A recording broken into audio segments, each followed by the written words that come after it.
হিংসা আমাদের সমাজের বড় একটি রোগ। আমরা অন্যজনের উন্নতি দেখে একেবারে জ্বলে পুড়ে ছাই হয়ে যাই। ধরুন, আপনার পাশের বাড়ির একজন বড় একটা চাকরি পেয়েছে, এতেই আপনার হৃদয়ে হিংসার আগুন ধরে গেছে। অথবা একজনের মেয়ের ভালো জায়গাতে বিবাহ হয়ে গেছে, অথবা হঠাৎ করেই তার কাছে অনেক টাকা পয়সা এসে গেছে, তার জায়গা সম্পদ বেড়ে গেছে। অমনি আপনার হৃদয়ের মধ্যে হিংসার আগুন দাউ দাউ করে জ্বলতে শুরু। সে এত টাকা পেল কোথায়?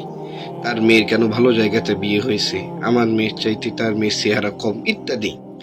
তো এই হিংসা সম্পর্কে রাসূলুল্লাহ সাল্লাল্লাহু আলাইহি ওয়াসাল্লাম বলেছেন, আল হাসাদু ইয়াকুলুল হাসানাতি কামা তাকুলুন নারুল হাতাব। যেভাবে করে আগুন কাঠকে জ্বালিয়ে পুড়িয়ে ছাই করে দেয়, হিংসাও ঠিক তেমনি ভাবে নেক আমলগুলোকে ধ্বংস করে দেয়। আজ সূরা ফালাকের মধ্যে আছে, অমিন শাররি হাসিদিন ইজা হাসাদ, যে আমি হিংসুকের হিংসা থেকে আল্লাহ তাআলার কাছে পানাহ চাই।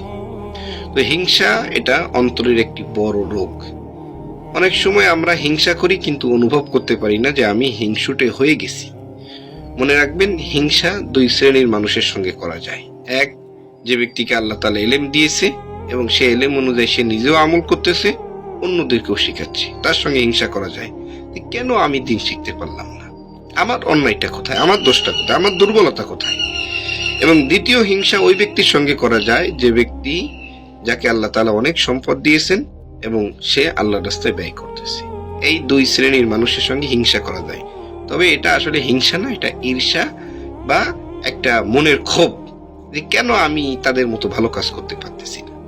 কিন্তু এ ব্যতীত মানুষের সম্পদের কারণে, মানুষের টাকা পয়সার কারণে, মানুষের ভালো পদ পজিশনের কারণে, ক্ষমতার কারণে আমাদের মনে যে হিংসার আগুন দাউ দাউ করে জ্বলে, যার কারণে পুরো সমাজটা আজ চলতেছে। বাংলায় বলে, কেউ কারো ভালো দেখতেই পারে না। এবং এর কারণে আজকে আমরা দেখুন কত সমস্যার মধ্যে রয়েছি।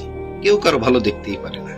কিভাবে আরেকজনের ক্ষতি করা যায়, এই চিন্তা আমরা যতক্ষণ করি, এর চাইতে আমার নিজের কিভাবে উপকার হয় এই চিন্তা যদি আমরা করতাম, অবশ্যই এই সমাজ পরিবর্তন হতো। হিংসা অন্তরের একটি মারাত্মক ধরনের ব্যাধি এবং কোনো মুসলমান হিংসুক হইতে পারে না, কোনো হিংসুক মুসলমান হইতে পারে না। এটা হলো সহজ একটি সূত্র।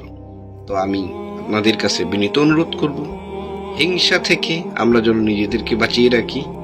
হিংসা করা এটা মুসলমানের কাজ নয়, একজন ঈমানদার বা সর্বোপরি একজন ভালো মানুষেরও কাজ নয়।